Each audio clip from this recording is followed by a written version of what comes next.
Aku ngundang dulu sih. Oh enggak, nanti Ayah bisa masuk terus habis itu kamu minta dia join. Juga bisa gitu. Ayah minta join, juga bisa. Aku ngundang mungkin ID.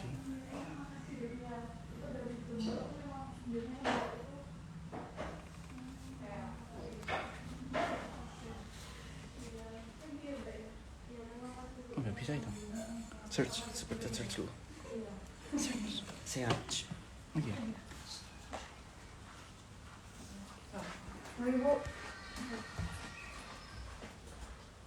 Kan aja. Tadi dulu pas rame juga makanya. Coba cancel. Masnya rame juga saya bawa juga. Dia yang join toh, Mas Yaman.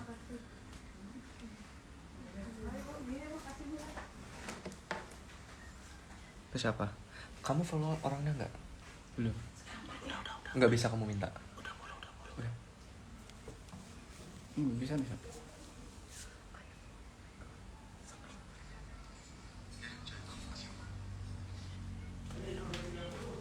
Itu. Maksud. Enggak, ini belum, mereka belum masuk ke sini. Suruh orangnya join.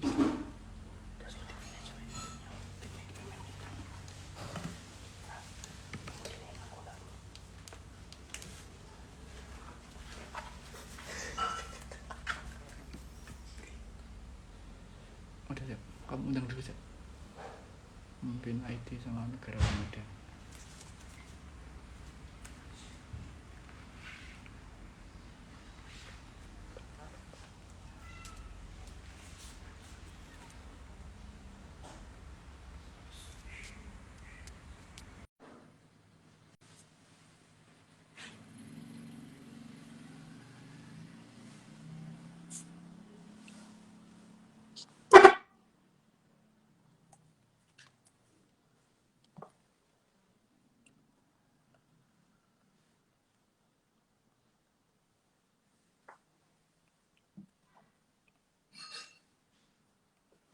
Pemimpin ID.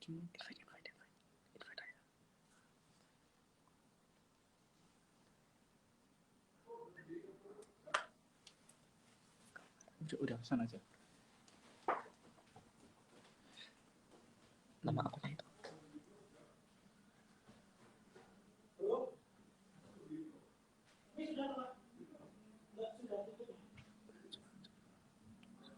Udah tinggal Ayah aja. Dia tuh beda sama langsung. Seni butuh join. Tuh kalau butuh join. Coba request. Let's join next. Saya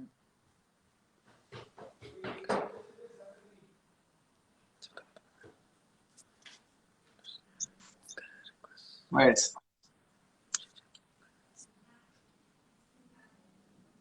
Oke, kurang Wes. pemimpin ID. Ini soalnya orang.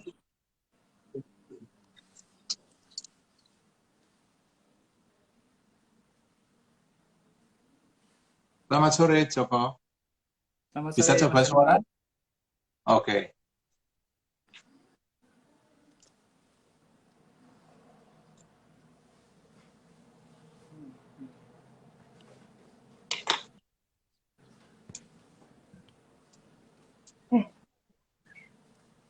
Sorry, kebalik ya.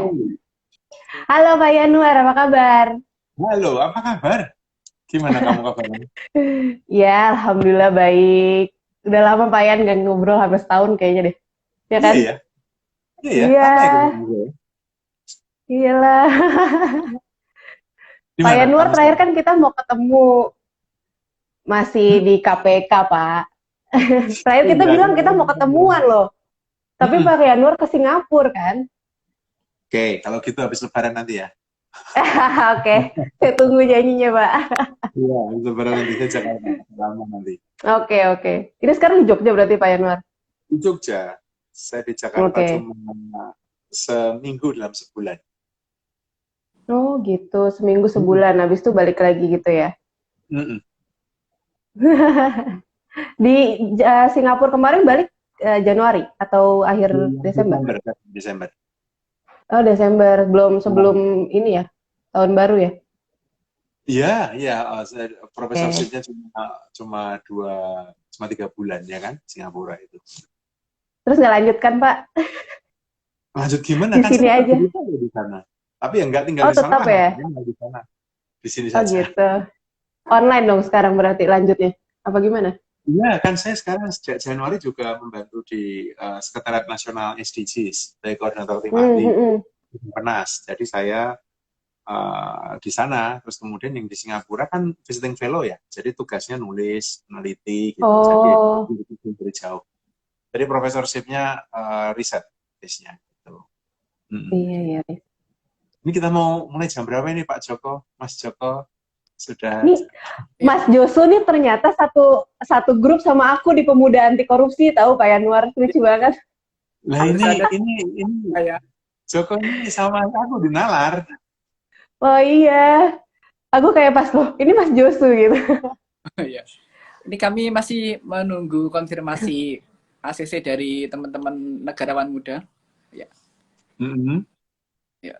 Ini si Mbak ini udah mau ya? Hai,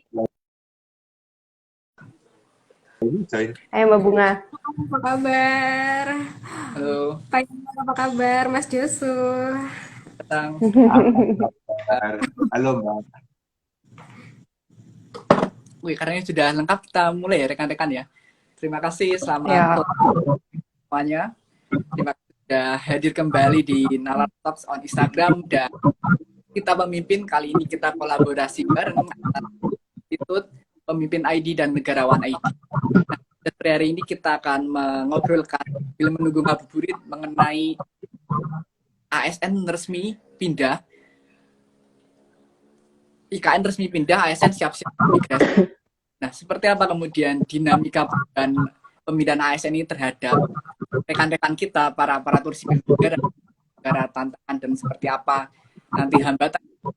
Sore hari ini kita nanti akan dibersamai oleh moderator perempuan cerdas dan muda kita. Di sini ada Mbak Soraya. Selamat sore Mbak Soraya. Halo, sore Mas Josu. Soraya Apa ini kabar Mas Josu? kabar baik, Mbak Soraya, semoga kabar baik juga. Nah, Mbak Soraya ini adalah spesialis sosialisasi dan kampanye anti korupsi dari Komisi Pemberantasan Korupsi Indonesia atau KPK. Nah, panjang lebar, langsung saja waktu dan tempat kami berikan sepenuhnya kepada Mbak Soraya untuk memandu jalannya diskusi dan obrolan santai. Oke, thank you. Thank you Mas Josu. Ya teman-teman, tadi udah diperkenalkan, nama saya Soraya. Sekarang pakai akun Pemimpin ID. Jadi moderator diskusi hari ini. IKN resmi, ASN siap-siap dimigrasi. Nah kalau teman-teman ASN yang nonton nih, kayaknya harusnya pada deg-degan ya. 2027 kayak kita migrasi semua ke sana ya nggak sih Pak Yanwar dan Mbak Bunga? Nah, sebelum mulai, saya akan memperkenalkan pembicara yang pertama, narasumber pertama. Ini ini kedengeran ya suaraku ya? Kedengaran. Jelas ya? Suaranya jelas ya? Kayaknya iya, dari Mas Josu ya, suaranya jadi kayak feedback ya? Oke, bocor. Mas Josu kayak... di mute Mas Josunya? Iya, soalnya bocor suaranya ya. Oke. Nah, ya, yang pertama kita ada narasumber yang pasti udah tahu semuanya ya, seru banget. Ada Pak Yanwar Nugroho. Ya, saat ini menjadi konsultan ya untuk SDGs Indonesia gitu. Dulunya pernah ada di kantor staf presiden. Jadi kalau mau ngomongin ibu kota negara baru gitu ya, atau kebijakan-kebijakan di Indonesia dan sebagainya, Pak Yanwar ini udah paling ahlinya lah gitu kan. Dan bisa ngobrolnya asik. Apa kabar Pak Yanwar? Halo Mbak Soraya, kabar baik. Alhamdulillah. Ini feedbacknya dari tempat siapa ini? Kok? Ya? Feedbacknya dari tempat siapa? Oh, kalau Soraya tadi bicara, setelah saya bicara, kalau ada feedback ya? Kalau saya bicara ya? Nah. Coba kalau misalnya Feedbacknya nggak? Nah, ini bagus.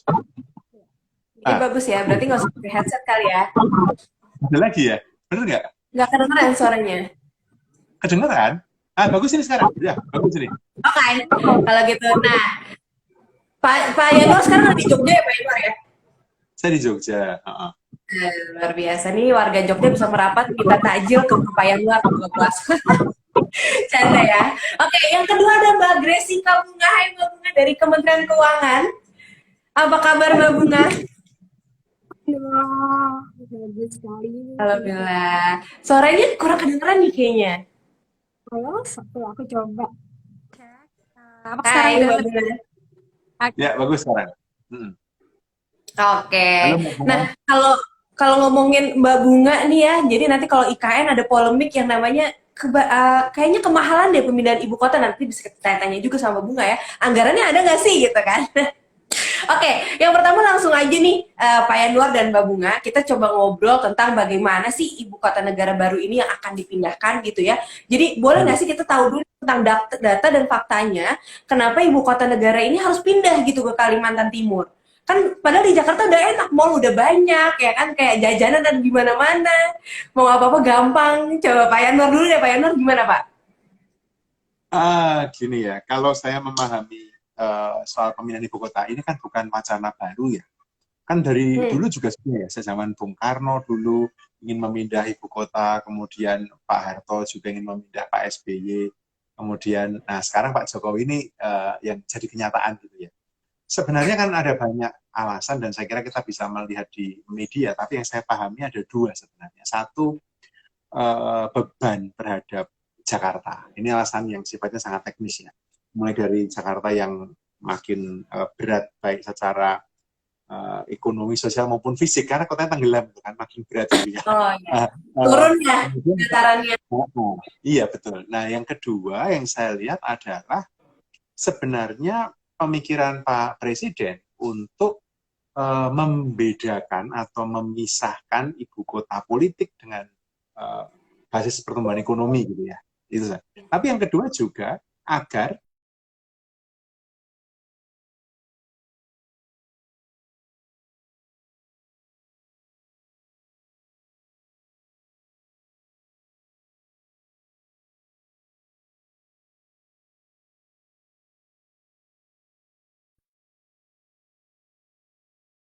kita digeser oleh Pak Jokowi. Menurut saya memahami alasan itu. Dan dua alasan itu bagi saya masuk akal alasan pemindahnya. Itu saya lihatnya begitu ya, Soraya. Alasan pemindahnya. Tapi ini Pak Yanuar, karena saya dari KPK, sebenarnya saya tuh penasaran juga gitu kan. Kan kalau misalkan ini sedikit melenceng dari TOR nih sudah teman-teman ya. Mumpung lagi ada Pak Yanuar. Jadi kan Pak, kalau misalkan pindah kan itu membutuhkan dana yang sangat banyak gitu ya. Belum lagi ada konflik kepentingan. Apalagi kita juga ke sana untuk pindah IKN itu tidak hanya dibebankan ke APBN, ada juga kerjasama dengan badan usaha gitu kan. Nah, gimana dengan potensi korupsinya gitu Pak? Maksudnya kan begitu besar nih risikonya gitu Pak. Betul. Apakah dengan yang tadi Jakarta ya Jawa bebannya sangat rendah berat, menjadi turun gitu tanahnya dan sebagainya dengan potensi korupsi di belakangnya gitu Pak. Apakah sebanding gitu? Kalau saya melihatnya gini ya, Soraya. Mungkin saya salah ya. Saya minta maaf kalau saya salah karena saya ini kan itu bukan politisi gitu kan, bukan politikus, bukan ahli. Saya itu insinyur yang kemudian belajar mengenai kebijakan publik gitu ya, dan juga bukan ahli keuangan seperti Bunga. Tapi kalau saya melihat ya, korupsi kan bisa terjadi di hampir semua lini dan di semua sektor. Apalagi kalau kita bicara mengenai pembangunan apapun itulah, nggak harus infrastruktur, bahasa kan juga banyak ya, Soraya, ya kan, korupsinya. Jadi kalau ditanya apakah ada potensi korupsi di dalam pemindahan ibu kota baru? Jawabannya pasti ada. Jangankan pemindahan ibu kota baru, Soraya, bangun jembatan di kampung saya aja potensi korupsinya ada kok. Persoalannya adalah ada ya Pak ya? Persoalannya adalah gini, apakah lantas ada komitmen politik untuk untuk menangkal, menghambat, mencegah.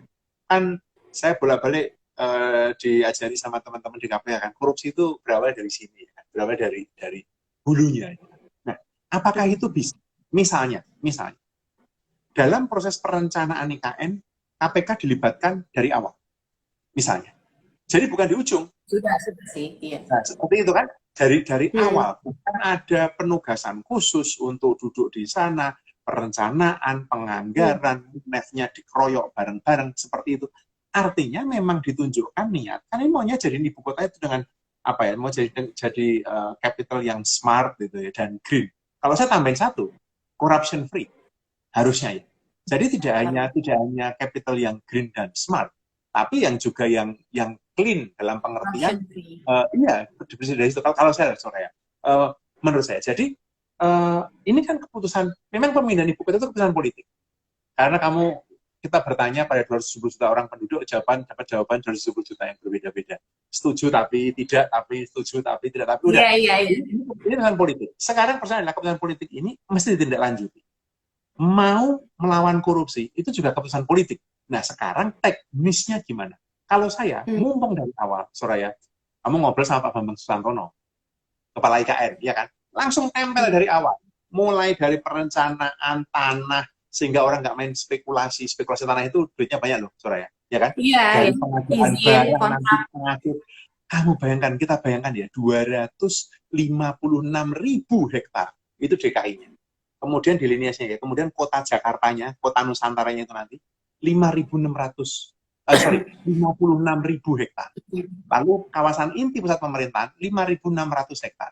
Nah, segitu hektar. Saya tadi ceritakan jembatan di kampung saya aja dikorupsi bisa kok. Apalagi segitu. Apalagi segitu hektar ya, Pak. Iya, makanya itu coba. Coba tanya Bunga coba ya, orang keuangan. Ya nih Mbak Bunga gimana nih Mbak Bunga? Kalau dari sisi Mbak Bunga nih, sekaligus deh Mbak Bunga kalau misalkan mungkin ini kan di Kemenkyu ada isu-isu juga nih tentang ASN-nya gitu ya, mau pindah ke sana, berbondong-bondong mau pindah ke sana 270.000 orang gitu kan. Nah itu gimana? Coba bisa cerita-cerita juga mungkin Mbak. Ya, tadi mungkin ini ya merespon menarik banget dari diskusinya dengan Pak Yanuar gitu. Jadi kenapa sih kok harus pindah gitu ya? Tadi Pak Yanuar dia capture dari dua faktor besar, aku juga pengen capture dari dua faktor besar. Cuma kalau aku sendiri melihat memang dari banyak kajian yang aku baca gitu ya, itu sebetulnya hal yang krusial yang penting pertama adalah berkaitan dengan ekonomi juga. Dimana kita semua tahu bahwa memang kontribusi ekonomi di Pulau Jawa ini terbesar ya, tapi besarnya ini benar-benar too much gitu, pada level yang rasanya sudah perlu untuk dimitigate. Dimana 59,0% itu terhadap PDB nasional itu kontribusinya dari Pulau Jawa. Artinya dari banyak pulau lainnya itu kecil sekali kalau kita lihat. Kayaknya suara Mbak Bunga kurang gede deh, Mbak. Suaranya kayak hilang-hilang gitu. Mudah-mudahan sekarang udah lebih clear belum nih deh? Lebih clear. Mungkin dekatan lagi kali biar lebih kelihatan cantiknya ya kan? Oke, nah kalau kita lihat gitu ya dari Sumatera 20 sekian persen, lalu kemudian Kalimantan gitu even 8%, lalu kemudian dari Papua even ini jauh lebih kecil lagi. Nah ini memang akan ada banyak sekali faktor-faktor obstacles yang kemudian muncul apabila kita melakukan perpindahan tidak secara masif gitu ya. Artinya maksudnya menggunakan metode-metode kebijakan yang jauh lebih soft. Dan ini menjadi sebuah challenge, of course tadi pro kontra, bahkan mungkin dari sisi personal sebagai alasan gitu. Nanti kita bisa diskusi juga itu juga. Mbak Bunga sendiri gimana Mbak Bunga sendiri? Cuma kalau aku sendiri memang kita dihadapkan dari dua sudut pandang yang rasanya perlu sadar ya. Satu sisi profesionalitas dan dua sisi personal gitu ya. Kalau dari sisi profesionalitas itu clear. Sejak awal kita mengabdi sebagai seorang ASN itu sudah ditanya, saya ingat banget dulu pada saat mau masuk gitu di Kementerian Keuangan ditanya apakah siap gitu ditempatkan di seluruh penjuru tanah air gitu ya. Nah ini menjadi sebuah hal yang rasanya sudah clear di awal gitu.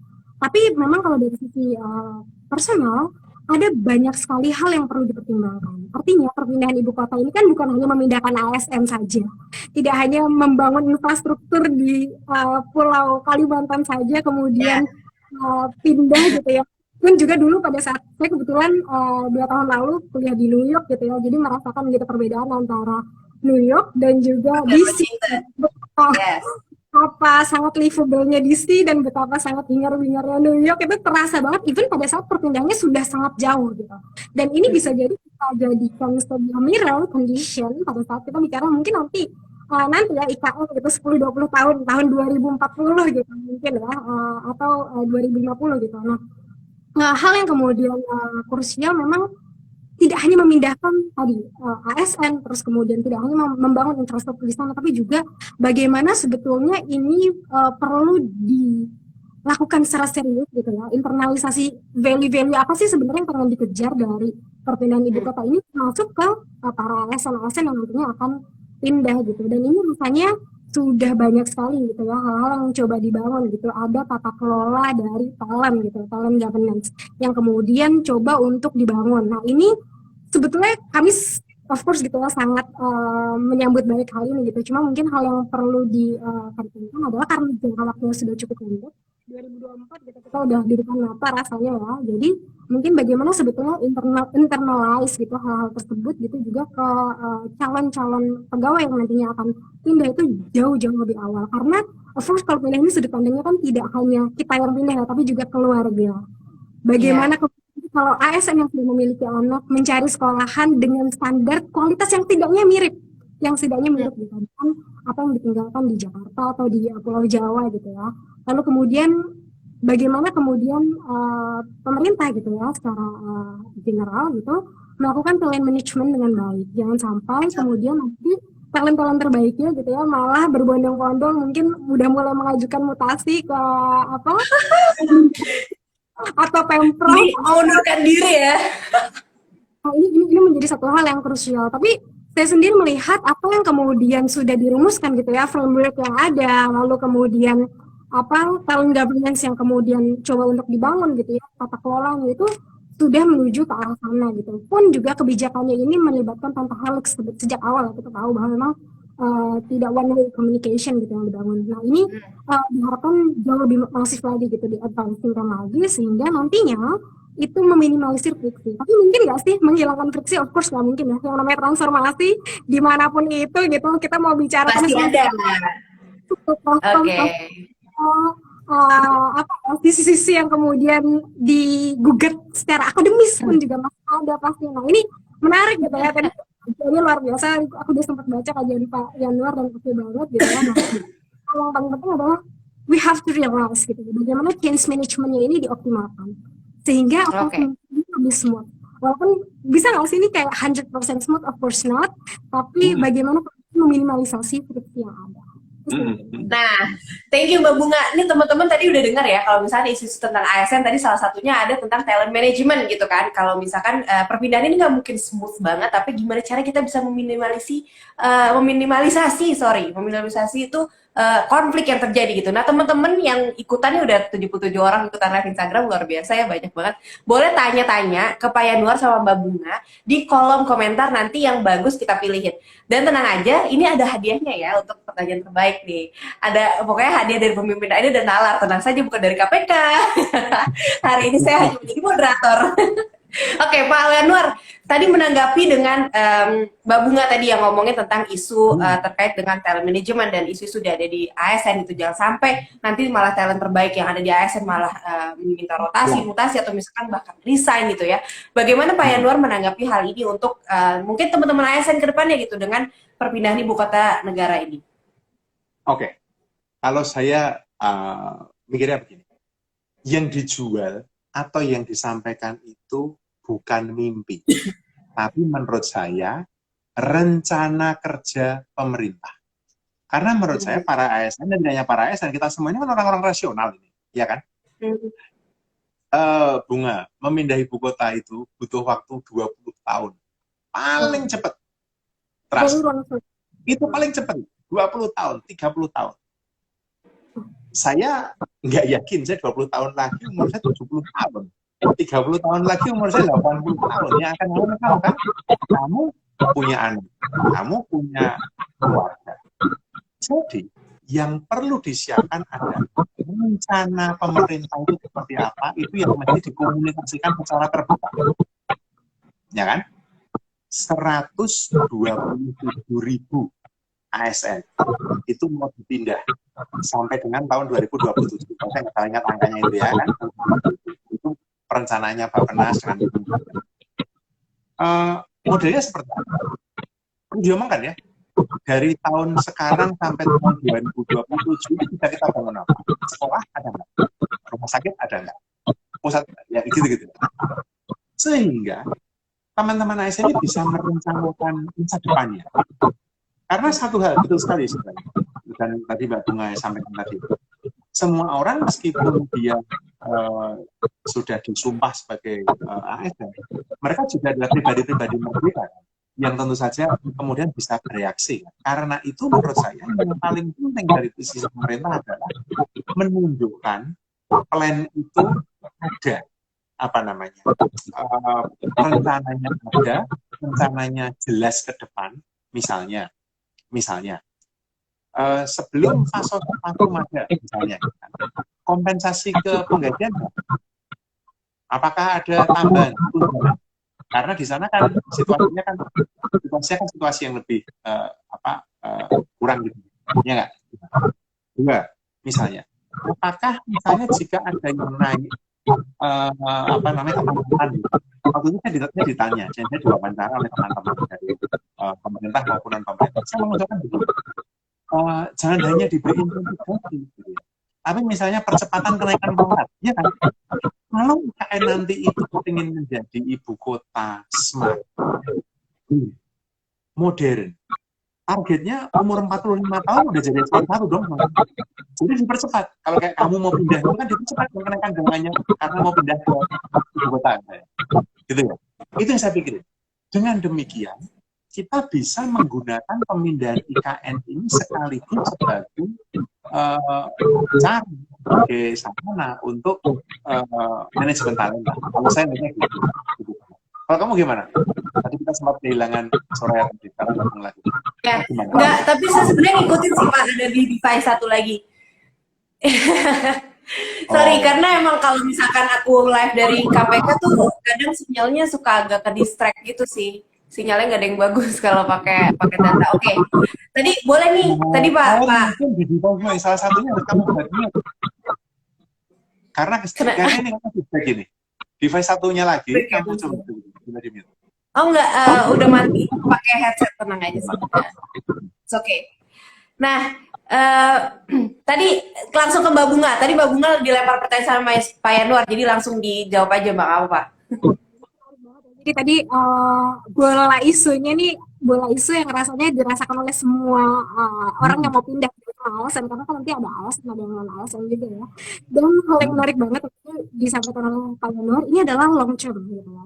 Ini adalah sebuah strategic long term yang kemudian akan menimbulkan dampak yang juga long term juga gitu.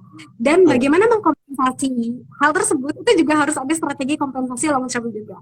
Meskipun berkaitan dengan apa-apa saja yang tadi rasanya isunya sudah diangkat oleh Pak Yanuar gitu ya, secara short term itu sudah secara clear gitu disampaikan oleh Bappenas gitu ya. Dan ini terima kasih juga tim pengurus gitu yang kemudian sudah mencoba untuk merumuskan. Berkaitan dengan settlement itu semua sudah clear ya, mereka sudah coba untuk rumuskan gitu apa saja yang kemudian akan menjadi additional compensation gitu ya bagi ASN yang akan pindah. Hanya saja mungkin hal yang juga krusial juga ini bagaimana kemudian ada long term compensation gitu. Artinya tidak hanya dalam bentuk financial, tadi seperti Pak Yanuar bilang, bisa jadi mungkin talent terbaik gitu yang kemudian memang akan pindah ke sana gitu. Meskipun tadi dalam tataran kewajiban itu sudah clear ya, memang kita ada kewajiban untuk bisa mampu mengabdi gitu ya di seluruh sudut negeri. Tapi bagaimana kemudian mengoptimalkan tata kelola talent atau talent governance ini, bagaimana kemudian si key stakeholders itu mampu memprovide long term benefit. Long term benefit ini bisa jadi kejelasan karir Pak, misalkan ya. Lalu kemudian bisa juga tadi dari sisi finansial maupun hal-hal lain gitu yang sifatnya non financial. Artinya secara sederhana saja, bagaimana sebetulnya menciptakan kota yang jauh lebih livable dengan kualitas sumber daya yang ini ya, sumber daya yang bisa dinikmati itu minimal sama gitu dengan di Jakarta atau di Pulau Jawa, misalkan entertainment-nya seperti itu. Mungkin kayak tidak akan cepat, memang mungkin tidak dalam 5-10 tahun gitu ya ada mall-mall besar yang sudah ramai, tapi setidaknya infrastruktur itu secara jangka panjang itu sudah dikomunikasikan bahwa tahun sekian kita sudah akan ada ini, outputnya jelas, setidaknya ultimate goals-nya apa, kemudian di breakdown menjadi quick wins yang rasanya lebih clear gitu. Nah, apabila kita quick wins jadi lebih clear, aku pikir sih itu menjadi satu hal yang bikin jauh lebih smooth. Tapi kan untuk menyiapkan itu semua pasti kan perlu apa ya, istilahnya itu kan masih kayak 5 tahun, 10 tahun lagi. Sementara saya misalkan harus sudah ada di sana di tahun pertama, gitu kan. Ketika itu semua belum ada, gitu. Nah, kemudian bagaimana nih ASN, gitu ya? Terutama ASN ya, karena tadi ASN harus punya mindset atau skill seperti apa gitu, untuk kita bisa tetap profesional ketika kita sudah di sana. Dari Mbak Bunga dulu aja, nggak apa-apa, lanjut Mbak. Sendiri melihat ada dua hal yang rasanya krusial yang penting. Yang pertama adalah agility dan yang kedua adalah resilience. Agility Oke. Agility dan science. dan resilience. Jadi bagaimana sebetulnya resilience dan agility ini menjadi dasar gitu ya dari semuanya, kan all about mentality. We have to change. Maksudnya lingkungannya berubah, kitanya juga harus berubah gitu. Nah, bagaimana sebetulnya dua hal ini rasanya jadi skill utama gitu ya harus dimiliki para ASN ini untuk bisa menghindari shock gitu. Karena perubahan lingkungan itu jangan sampai menimbulkan additional stress gitu ya, stressor tambahan yang nantinya mampu untuk bisa menurunkan kinerja. Nah, ini yang kemudian penting juga untuk bisa di-highlight. Apabila individu-individu yang nantinya masuk ke IKN gitu ya, dikirim gitu dari institusinya untuk bisa jadi orang-orang awal lah, perintis gitu yang nantinya dikirim gitu ke ibu kota negara baru, itu rasanya selain nanti ada skill set yang sudah dibangun, itu setidaknya dua hal itu tuh menjadi satu hal yang sangat krusial gitu. Ada lingkungan, agility gitu, bagaimana kemudian tidak menimbulkan additional konflik gitu dengan lingkungan yang baru di sana. Karena kan pasti adjustment tuh mudah ya. Lalu kemudian resilience itu juga sangat penting karena resilience ini juga jadi jadi satu hal yang rasanya bisa menentukan nih jadi game changer jangka panjang ini bakalan oke atau enggak nih. Oke, tahun oke, tapi bagaimana kita bicara 5-10 tahun. Nah, ini menjadi satu hal yang penting gitu.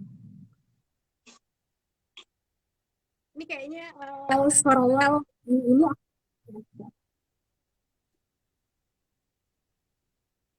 Gitu kan. Nah, kemudian kalau Pak Yanwar apa nih Pak? Boleh dong dikasih tipsnya Pak, biar kita tuh kayak pencerahan, oke, kita siap ke ibu kota negara baru. Saya setuju tadi ya, agility dan resilience itu dua hal penting. Tapi yang kedua, ya, tapi barangkali saya boleh nambahin adalah shock itu nggak bisa dicegah. Anda pasti akan kaget, Anda pasti akan apa namanya menghadapi tekanan di sana. Jadi saya kira model peer support itu dibutuhkan.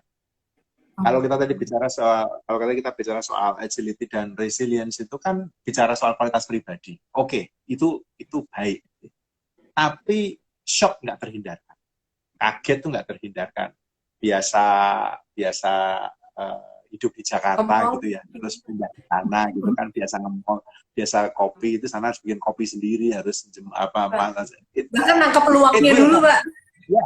Ya. It will come as a surprise. Ya, it will come as a shock, pasti. Nah, sekarang pertanyaannya adalah, ada nggak mekanisme untuk membantu ASN ini? Misalnya, konseling itu disiapkan. 2, kalian sendiri, kita sendiri, menyiapkan support group.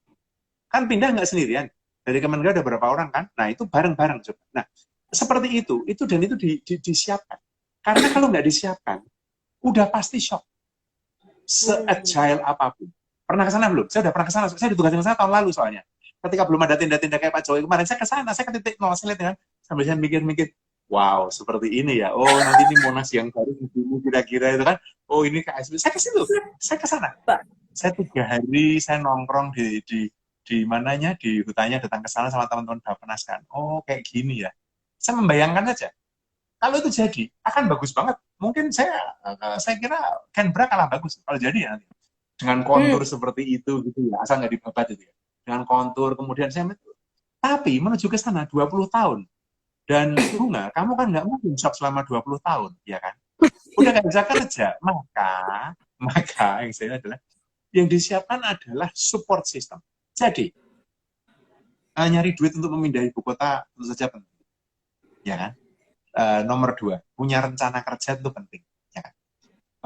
bangun infrastrukturnya, iya, wong kita mau bangun. Itu mengapa saya membayangkan mengapa Pak Doni yang dipilih ya kan menjadi wakilnya Pak Bambang, karena punya pengalaman bangun kota, cepat gitu kan. Tapi di luar itu, mental orangnya gimana? Mental ASN-nya gimana? Ya kan, yang mau pindah gitu kan. Apalagi Kementerian Keuangan akan nempel presiden, pasti kan? Wah itu barengan itu nanti. Kementerian Keuangan, Setnek, KSP, Bappenas itu. Wah, kalau karena KPK mau mengawasi, KPK ikut, itu kan pindah ke sana. KPK batch 1 juga, Pak. Saya udah teman-teman ASN ini menciptakan sendiri support group, bikin sendiri, nggak usah nunggu ANRB, bikin aja sendiri. Pemimpin ID bikin, duluan aja sana, nalar bikin untuk support group, hanya untuk teman ngobrol. Kamu kebayang nggak? Sore-sore nggak biasa kamu nge-mall tuh sana hutan gitu kan? gitu. Saya nggak nakut-nakuti. Tapi saya mau bilang adalah yang dibutuhkan, karena nanti yang dipindah itu kan tidak hanya pindah orang. Bukan hanya membangun kota baru ya, tapi ini kan membangun cara hidup yang baru. Dan itu nggak bisa tidak. Bikinlah support group. Usul saya gitu. Ini teman-teman yang join 73 orang ini kalau kebanyakan ASN, saya nggak tahu ya kalau mau nulis di komen ya. Kalau dipindah mau nggak? Siap nggak ke sana kalau dipindah? Oh iya, oke. Jawab pertanyaan Pak Yanuar, teman-teman ASN. Siapapun deh kalau misalkan dipindah ke IKN mau apa enggak nih, jawab sekarang nih ya. Mau enggak gitu ya. Mau nggak? Pada malu Pak, nanti dicatat sama BKN katanya. Lu nggak saya. Enggak, canda teman-teman ya. Udah nggak apa-apa, tulis aja. Mau nggak pindah ke IKN gitu ya? Oke, sembari kayak gitu, saya mau tanya lagi nih sama Pak Yanuar sebenarnya. Tadi kan kita udah ngomongin bagaimana kita sebagai ASN menyiapkan mental segala macam gitu ya. Tadi udah dijawab dari sisi internal dan eksternal. Nah, kemudian pengen tahu juga nih, dijawab tidak, oke, siap sekali gitu. Biasa teman-teman. Nah, aku mau nanya ke Pak Yanuar sih Pak. Sebenarnya biar lebih tenang gitu ya. Sebenarnya peluang apa aja sih yang kita punya ketika kita pindah ke sana? Kita ASN gitu ya, dan juga masyarakat umum. Tapi kan kalau misalkan kita ngomong peluang juga ada dampaknya dong gitu kan. Nah, jadi dampaknya apa aja gitu Pak? Mungkin bisa dijelaskan supaya nanti teman-teman juga punya. Agar hitung-hitungannya masuk ya gitu ya. Kita masuk ya. Menurut saya prospek, ini kebetulan sekali ini, soalnya ini saya nggak promosi nih. Saya besok hari Kamis itu saya bicara di Osaka University online tentu saja. Konferensi mengenai IKN. Jadi dengan Osaka University, Kyoto University akan bicara. Dan topiknya adalah prospect and challenges. Persis pertanyaanmu ini. Jadi, kalau kita bicara prospek ke sana, itu prospek sebagai ibu kota baru ya, dengan catatan pembangunannya jalan seperti rencana, dikawal dengan baik. Saya kira prospeknya itu amat menjanjikan. Bukan hanya soal memindah ibu kota, tapi akan ada economic super hub yang ada di sana, kemudian menjadi, ini akan di feature ini sebagai dalam tanda petik semacam etalasenya Indonesia gitu kan. Dan perhatikan ya, membangun kota yang baru. Ini saya belajar dari co-author saya, dari mitra saya menulis. Dia dulu mahasiswa PhD saya, tapi sekarang udah jadi PhD, dia jadi mitra kan. Dia cerita ke saya, dia seorang urban planner. Dia bilang, Pak, ini ada peluang yang tidak datang dua kali. Karena membangun kota dari awal dan didesain. Bukan kota yang muncul emerging secara organik. Gitu. Jadi kalau Bunga pernah ke New York ya, ada beda mendasar New York dan kota-kota yang lain. Kalau kamu tinggal kamu ke New York kan, Bunga, ya kan? Kotanya kan garis-garis jalannya kalau kamu dari atas, ya enggak? Ada venue, ya enggak? Fifth Avenue gitu kan, kemudian road, ya kan? Yang di kota-kota. Itu kota itu dibuat manusia, Bunga. Itu bukan kota yang muncul secara organik, meskipun sebagian awalnya organik. Nah, kota kita nanti, Nusantara itu seperti itu. Itu dibuat oleh manusia. Itu punya prospek yang bagus banget. Siap. Tapi, dan Anda bisa baca di banyak tempat. Tapi saya sekarang mau bilang tantangan ya, Suraya. Justru agar kita ngitung. Pertama, tantangan yang paling mendasar adalah, menurut saya adalah bagaimana kita mengintegrasikan diri dengan penduduk dan masyarakat lokal. ASN yang dipindah dari Jawa, mayoritas Muslim, berpendidikan tinggi. Ya enggak? Yang ada di sana, non-Jawa, non-Muslim, pendidikannya tidak tinggi. Jangan menjadi sebuah kota yang alien terhadap yang lain. Ini tantangan pertama. Mesti bisa ngobrol bareng, mesti bisa duduk bareng. Secara sosiologis nyampur. Itu the first. Tantangan-tantangan yang lain adalah berkaitan karena di situ kemudian ujungnya seperti jangan sampai masalah Jakarta terulang. Orang Betawi yang tersingkir gitu ya. Jangan sampai kita menyingkirkan orang Dayak di sana gitu kan. Meskipun tanpa sengaja. Dan karena memang konsekuensi kemudian karena ada sengaja. Dua, soal lingkungan. Mesti dipastikan dan ini KPK kan punya Gerakan Nasional Penyelesaian GNPSDA, ya enggak? Ada Coba GNPSDA. coba dicek memastikan bagaimana ibu kota baru ini dibangun dan orang hidup di sana nanti, kemudian dampak pada lingkungannya. Ini concern besar. Karena Kalimantan itu paru-paru dunia loh. Dan kita membangun 256.000 hektar itu bukan main-main. Itu pasti berdampak. Kemudian hal-hal yang lain ya yang perlu kita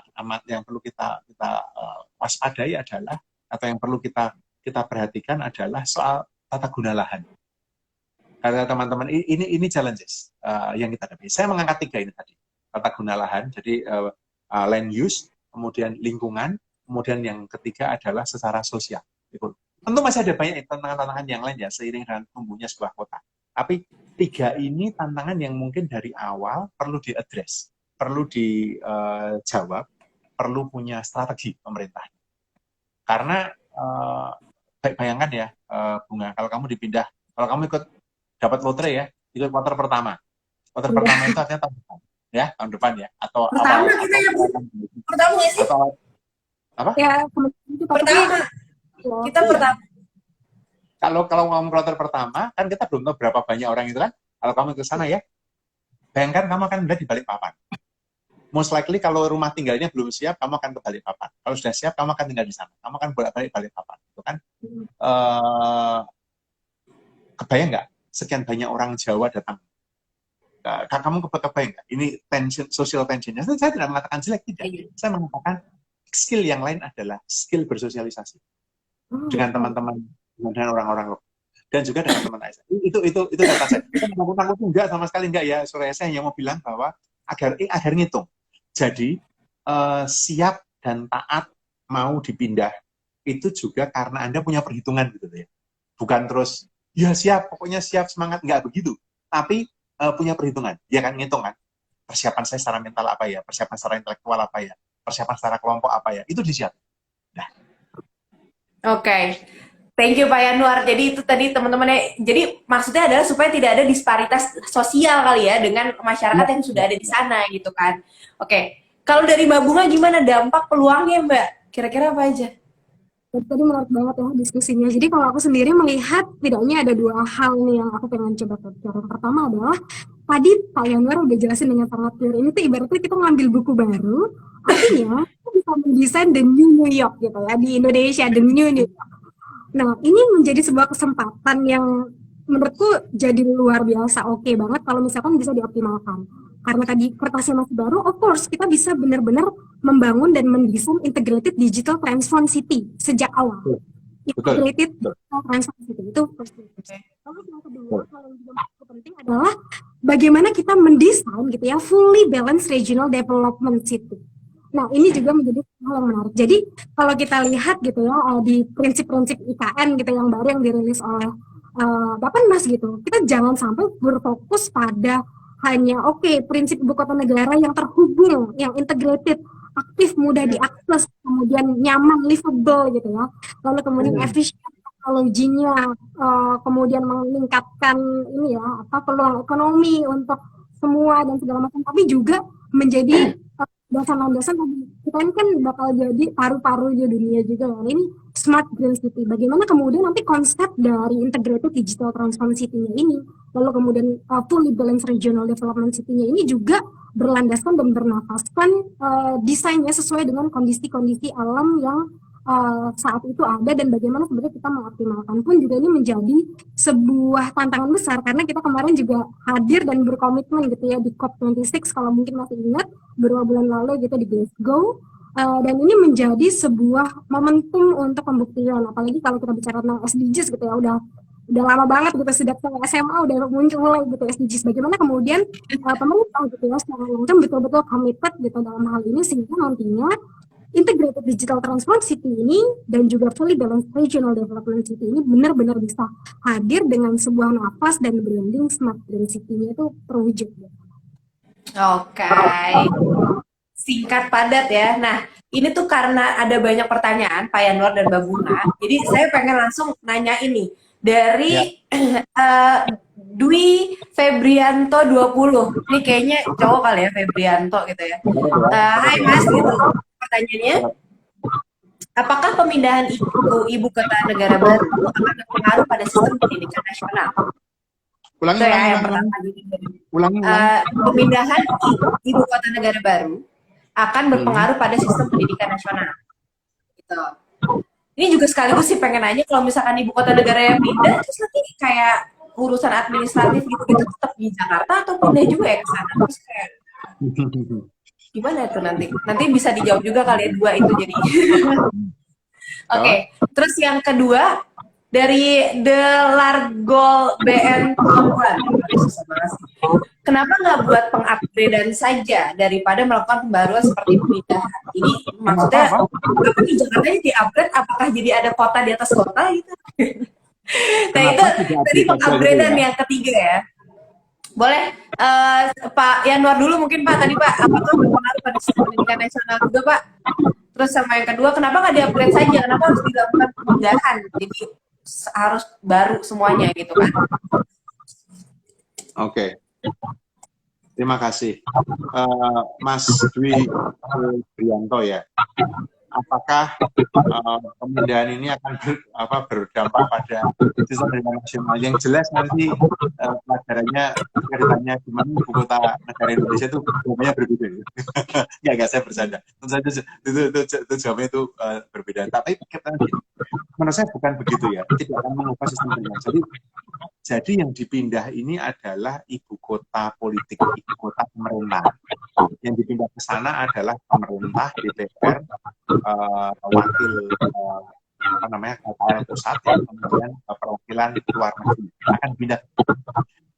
Di luar itu diharapkan juga dengan pindahnya mereka ke sana akan ada sentra ekonomi baru gitu ya. Jadi kalau yang saya tidak salah membaca dalam perkara itu misalnya untuk wisata kesehatan health service.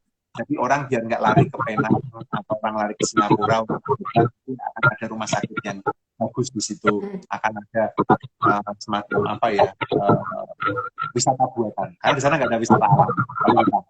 Itu. Jadi apakah itu akan berdampak pada sistem pendidikan nasional? Very unlikely ya. Enggak. Tidak akan.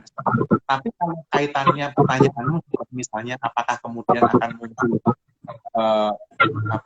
satuan pendidikan yang baru, ini kota kok pasti akan. Jadi saya kira penting untuk melihat otorita dalam kerangka itu ya. Keberadaan otorita kota negara kita lihat seperti itu. Nah, kalau pertanyaan dilakukan tadi, kenapa tidak upgrade saja? Beberapa pakar berbeda pendapat. Dan lagi saya katakan kemudian akhirnya keputusan politis. Ini bukan keputusan teknokratis 100%. Tapi yang terjadi atau yang dipikirkan adalah mengupgrade Jakarta itu punya 2 atau 3 konsekuensi. Yang pertama, beban lingkungannya itu udah gede banget. Istana di mana saya bekerja, saya dulu di KSP, itu istana itu turun sekitar 3 cm setiap tahun. Kalau itu di istana di mana Presiden bekerja. Kalau Anda ke Monas, itu penurunan dari 3 sampai 5 cm istana. Di Monas itu 1 sampai 3 cm setiap tahun turun Jakarta. Jadi mengupgrade kota itu effortnya akan gede. Bukan berarti kemudian ditinggalkan, tidak. Tetap akan ada pasti upaya untuk mengembangkan Jakarta. Tapi bukan sebagai ibu kota negara. Kemudian yang kedua, sekali lagi, tapi ini bukan di konteks teknis saja, ini kan ada tentang politis. Yang kedua adalah dengan situasi Jakarta seperti sekarang ini, kemudian biaya atau konsekuensi itu tidak akan bisa menjawab persoalan yang paling mendasar, yaitu crowded-nya Jakarta sekarang. Tentu orang akan bicara akan mengatakan kenapa nggak dibuat kemudian sistem transportasi yang baru, kalau kita bisa bikin MRT ya kan, kenapa nggak bikin tanggul di depan Teluk Jakarta, CICD segala macam itu. Saya merasa itu tetap akan dilakukan. jangan khawatir, Jakarta akan dipakai. Jakarta akan jadi ibu kota ekonomi tetap. Tapi ibu kota pemerintahnya yang akan berpindah dengan kesempatan memberi ruang di tempat lain di Indonesia itu tumbuh sebagai daerah pertumbuhan ekonomi. Gitu. Itu jawaban atas yang tadi itu. Sorry. Oke, jadi tadi yang pertama sistem pendidikan nasionalnya tidak akan berubah signifikan. Yang kedua, sekarang undang-undang siswa yang mau direvisi nih, lakukan itu diubah ya lain soal kalau itu. Oke, ini sorry banget, aku nggak ngerti kenapa dari tadi feedback ya teman-teman. Semoga udah nggak ada lagi ya. Oke, kemudian yang kedua tadi kalau misalnya Jakarta tuh kayaknya udah super nggak bisa ya Pak ya, karena tanahnya udah turun-turun terus gitu kan, dan lebih baik dipindahkan untuk bisa mengembangkan potensi daerah di luar sana gitu kan. Nah Mbak Bunga gimana Mbak Bunga? Tadi ada 2 pertanyaan tuh. Menurut Mbak Bunga?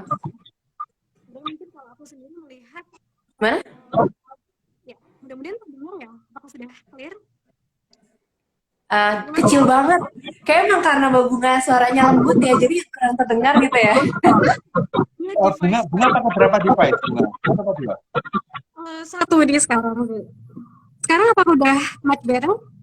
Sekarang bagus. Nah, Oke. Nah, jadi tadi menarik banget ya, udah di deliver sama Pak Yanuar gitu. Kalau Pak Yanuar sudut pandangnya justru nggak akan berpengaruh signifikan ya. Kalau aku sendiri mungkin ingin pakai kacamata yang berbeda Pak. Of course gitu, kalau misalkan kita lihat ini Pak Yanuar udah senyumnya di junior Pak Yanuar.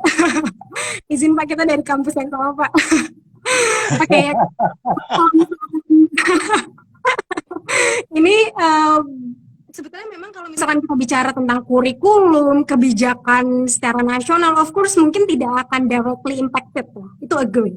Tapi kalau kita bicara tentang long term effect, itu menurutku justru berbeda tadi pandangannya sama Pak Yanuar. Menurutku ini akan memiliki leverage, akan menjadi leverage factor yang bagus banget untuk perkembangan dunia pendidikan Indonesia gitu ke depannya gitu. Kalau kita bicara 10-20 tahun lagi. Kenapa? Karena kita bicara tadi tentang sisi ekonomi ada Java centric gitu ya. Nah, Java centric tidak hanya dari sisi ekonomi, tidak hanya dari sisi-sisi mungkin kuantitas atau amount of the trading gitu ya, perdagangan, tapi juga dari sisi pendidikan.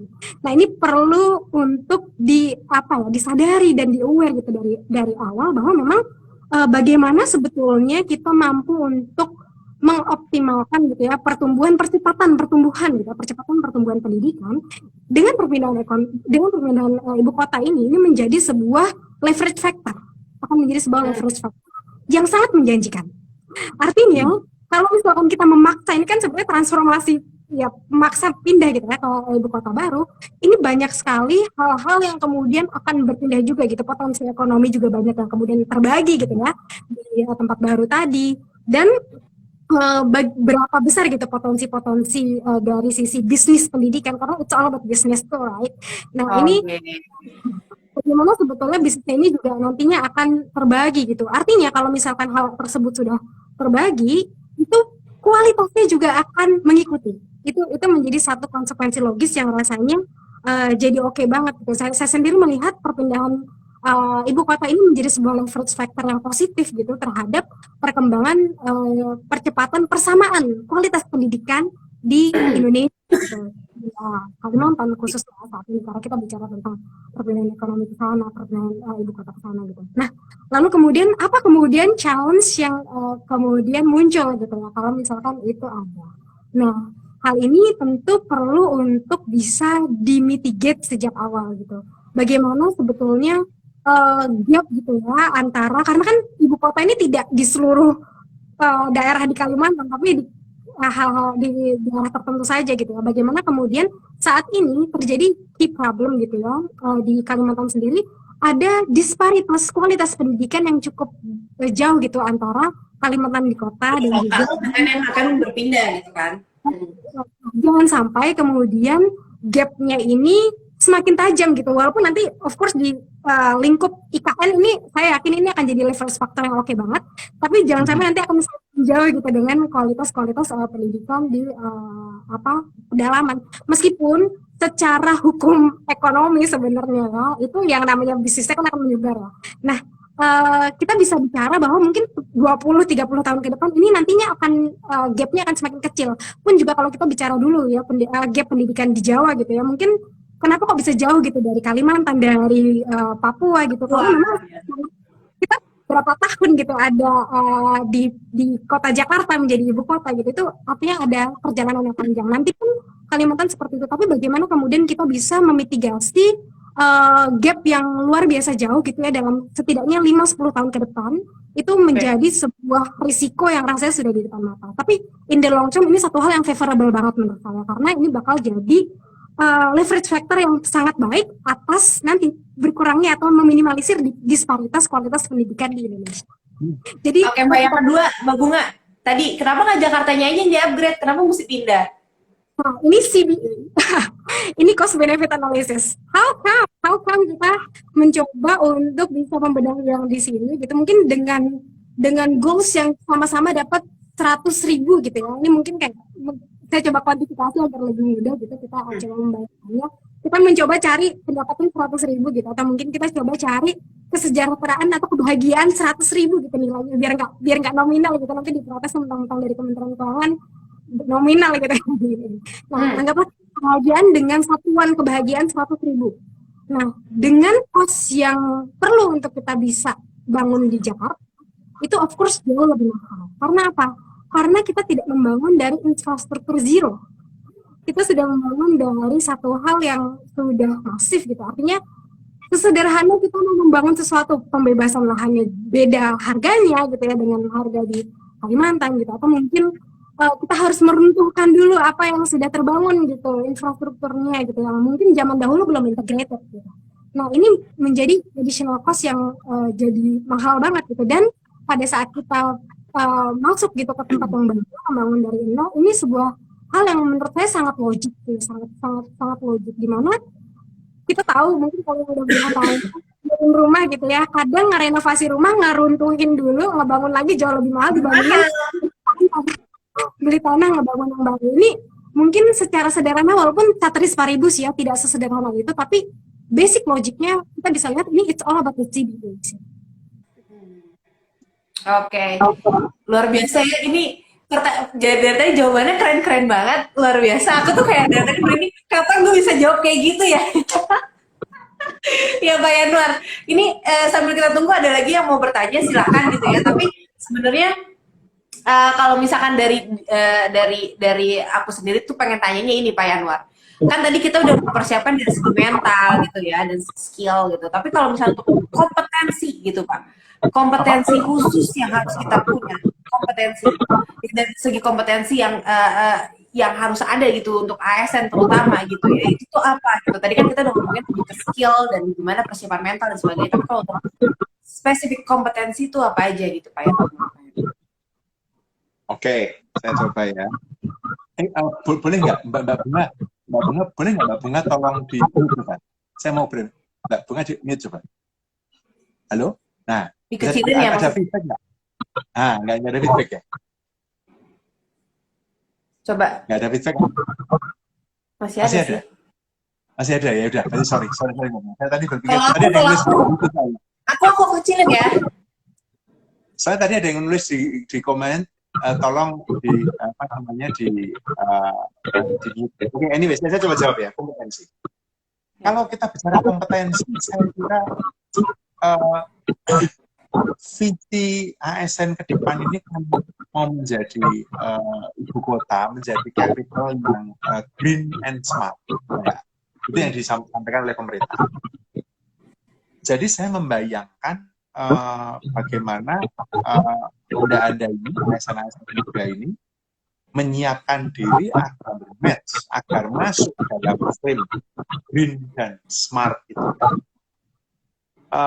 Kalau kita melihat, saya nggak tahu ingat nggak atau Suraya visi mengenai ASN modern kita tahun 2045 yang ASN kita yang maunya modern kan disampaikan oleh Bapak Menteri PNRB yang saat itu.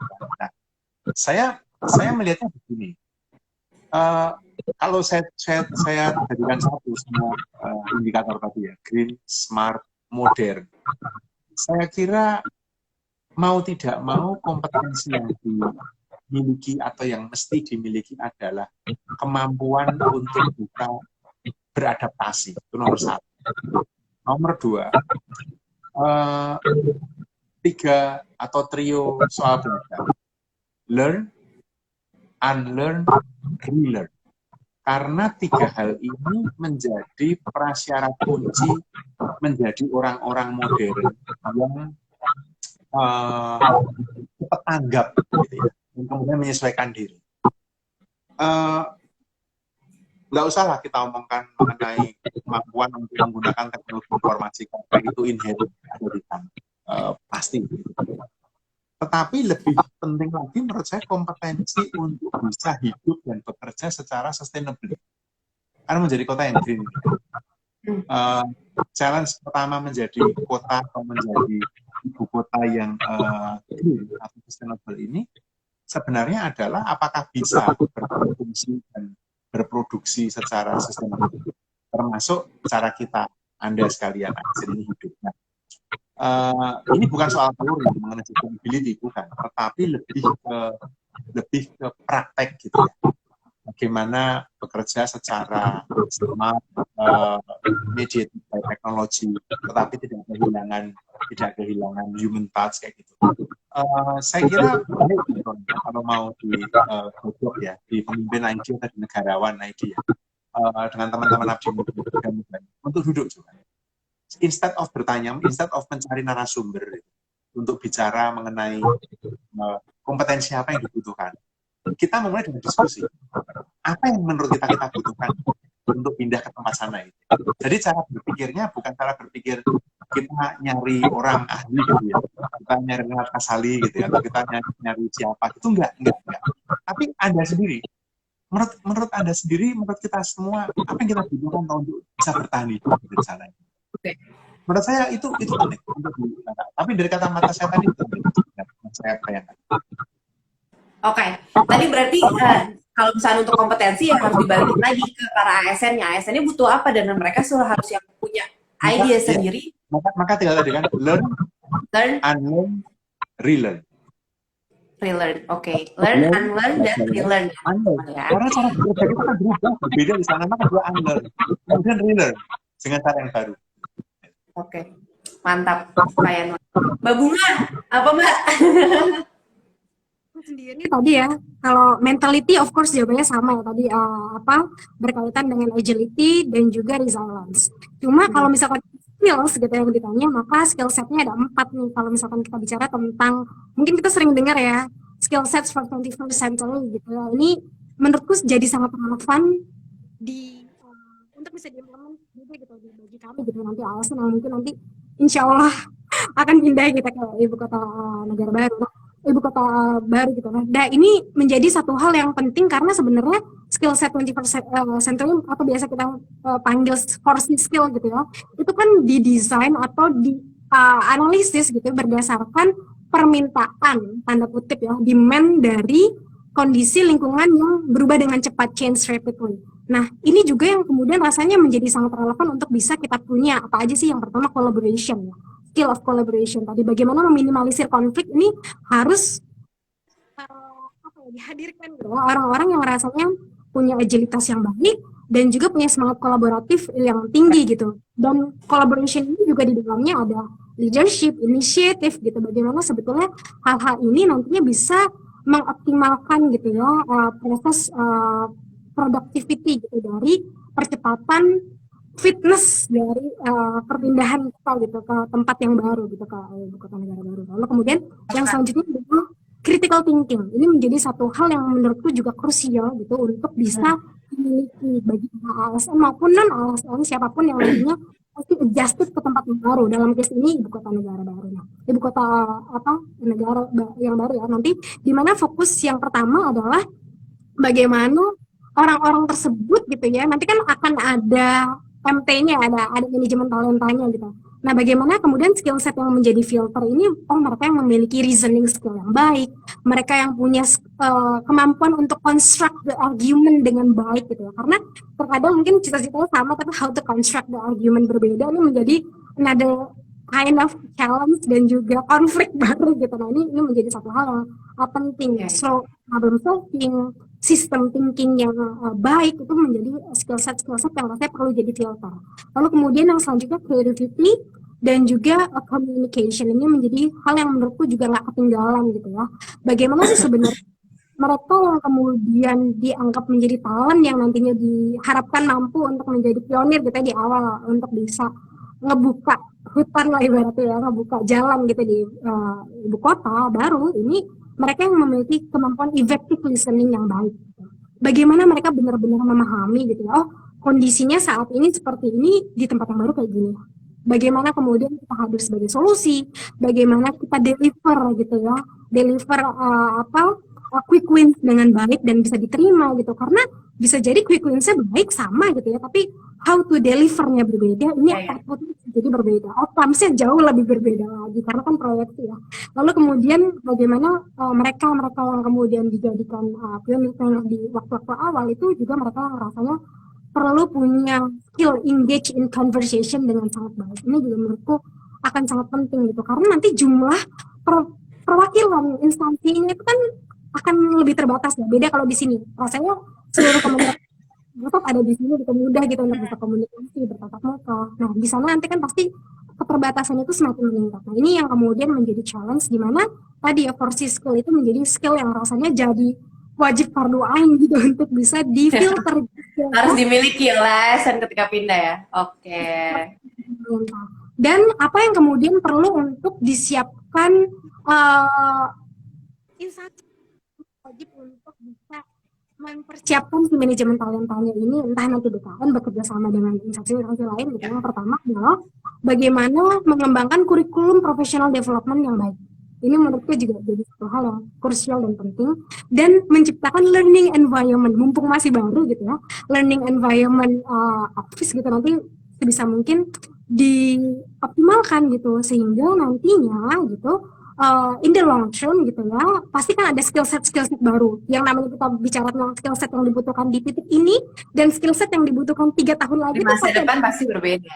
Iya. Kalau kita bicara tentang learning environment yang udah jalan, maka ini nggak jadi problem gitu. Ini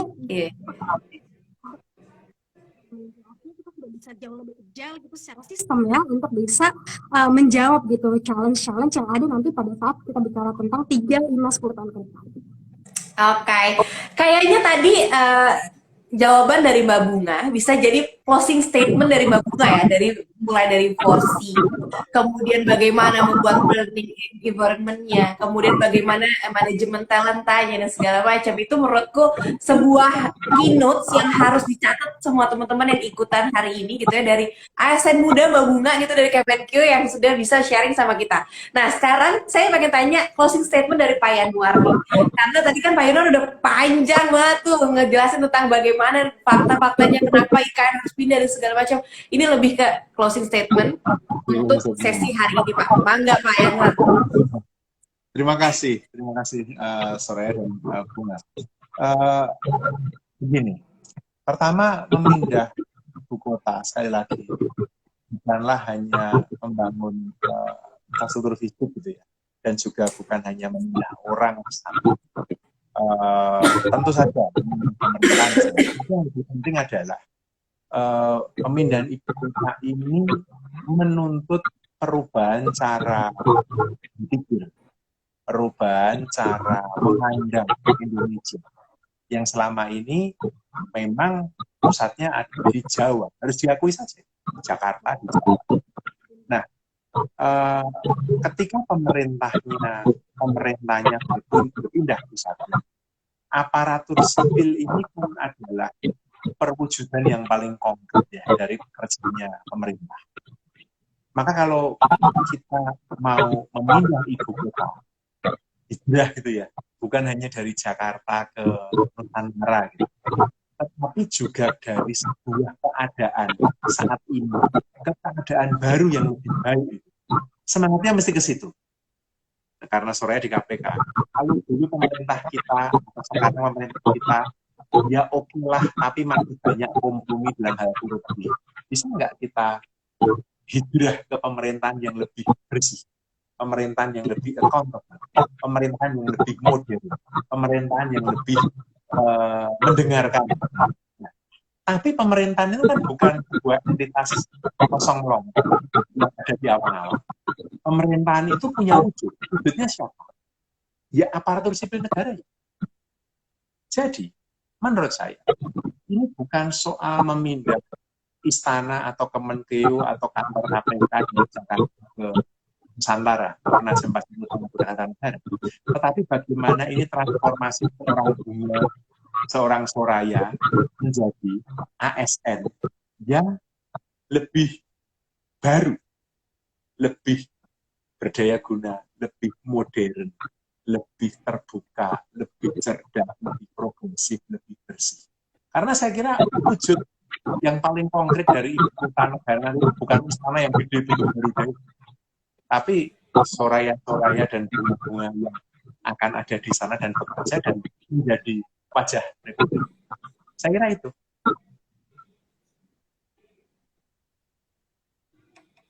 Oke. Ya, jadi teman-teman tadi closing statement yang sangat baik menurut saya ya dari Pak Yanuar bahwa pemindahan ibu kota negara baru itu bukan hanya masalah pindah ke sana, tapi juga bagaimana mewujudkan Indonesia yang berubah, yang muka Indonesia itu berubah, semuanya berubah untuk menjadi lebih baik lagi ke depannya, kayak gitu. Oke teman-teman, jadi kalau misalnya bisa saya rangkum semuanya nih, dan semuanya bahwa memang sepertinya sekarang ini pemindahan ibu kota harus dilakukan dengan adanya banyak penduduk di Jawa terlalu besar, kemudian bagaimana juga kondisi lahan dan juga ekosistem di Jawa dan harus pindah ke Kalimantan juga agar ekonominya jadi merata, dan juga tadi kalau Mbak Bunga bilang ada leverage point untuk kita ke sana, baik itu dari sistem pendidikannya dan juga apa namanya ekonominya gitu ya. Jadi banyak hal yang bermanfaat ketika kita ke sana. Walaupun kita juga harus terus apa namanya mengawal untuk terkait dengan celah-celah potensi korupsi dan juga potensi adanya penyelewengan dari rencana pembangunan ibu kota negara baru. Itu kali ya teman-teman. Itu dulu dari kami. Terima kasih hari ini bincang-bincangnya nggak beduknya Pak Yanuar dari Jogja, Mbak Bunga dari Kemenku. Kita buka bersama ya nanti Mbak Bunga ya. Oke, saya kembalikan ke MC Mas Josu, silahkan. Thank you teman-teman. Thank you Pak Yanuar, Mbak Bunga. Ya, terima kasih rekan-rekan, tadi demikian diskusi yang sangat menarik, sudah dibersamai oleh Mbak Soraya Trianggrawati yang begitu cair dan sangat keren memandu acara. Terima kasih kepada Mas Yanuar Nugroho sudah menyempatkan hadir dari Jogja, dan tentunya Mbak Griska Bunga Silviana dari perwakilan ASN Muda Kementerian Keuangan. Buat rekan-rekan tadi bertanya yang aktif akan mendapatkan door prize kenang-kenangan, tapi ini bukan THR dan bukan gratifikasi ya. Jadi ini sebatas komitmen kita bahwa setiap orang yang aktif wajib diapresiasi. Terima kasih sudah hadir di diskusi bulanan Nalar Talks yang berkolaborasi dengan Cerita Pemimpin dari Nalar Institute, Pemimpin ID, dan Negarawan ID. Mohon maaf kalau ada yang kurang berkenan. Sampai jumpa di lain kesempatan, sekaligus menutup sesi topik IKN resmi ASN siap-siap imigrasi. Yang abadi hanyalah perubahan, dan semoga IKN memberi dampak bagi kemajuan peradaban. Selamat sore, selamat ngabuburit, dan wassalamualaikum warahmatullahi wabarakatuh. Waalaikumsalam. Waalaikumsalam. Thank you. Mas Josu, tadi yang menang pertanyaan terbaik dari Niccolo Machiavellism, ya. Oh, yes. Niccolo Machiavellism. Yang pertanyaannya, apa yang akan terjadi pasca perpindahan ibu kota, baik pendidikan, ekonomi, dan responsibilitasnya. Jadi itu yang menang ya. Selamat mendapatkan merchandise dari Nalar dan Pemimpin kayaknya ya, Pemimpin ID. Oke, terima kasih ya. Terima kasih. Thank you semuanya. Terima kasih Mbak Bunga, Soraya. Pak Yanuar, kita ketemu lagi ya di Saudaraan. Ya, saya masih utang sama kamu ya, kita ngopi ya, Soraya. Iya. Thank you semuanya. Teman-teman. Oke. Selamat buka puasa. Selamat buka puasa.